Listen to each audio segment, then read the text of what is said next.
Good morning friends. ಇವತ್ತು ನಾನು ಒಂದು ವಿಡಿಯೋ ಮಾಡ್ತಾಯಿದ್ದೀನಿ. ಸೊ ಮೊಟ್ಟೆಗಳೊಂದು ಆರ್ಡ್ರ್ ಬಂದಿತ್ತು.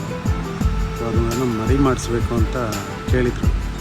ಸೊ ಅದು ಹಂಗೆ ಫಾರ್ಮ್ಗೆ ಹೋಗಿ ಮೊಟ್ಟೆಗಳನ್ನೆಲ್ಲ ಕಲೆಕ್ಟ್ ಮಾಡೋಣ ಅಂತ ಎಲ್ಲ ಹೋಗಿ ಒಂದು 10ರಿಂದ 15 ಮೊಟ್ಟೆ ಕಲೆಕ್ಟ್ ಮಾಡಿದೆ ಇವತ್ತು.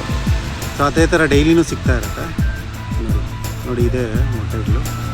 ಅದನ್ನು ಫ್ರಿಜ್ಜಲ್ಲಿ ಸ್ಟೋರ್ ಮಾಡಿದ್ದು ಎಲ್ಲ ತಗೊಂಡು ಸೊ ಪ್ಯಾಕಿಂಗ್ ಮಾಡಿ ಈ ಥರ ಕಂಪ್ಲೀಟ್ ಒಂದು ಕಾಟನ್ ಬಾಕ್ಸಲ್ಲಿ ಪ್ಯಾಕಿಂಗ್ ಮಾಡಿ ಸೊ ಅವ್ರಿಗೆ ಕೊಟ್ಟು ಕಳಿಸೋಣ ಅಂತ ಇದು ಮಾಡ್ತೀನಿ.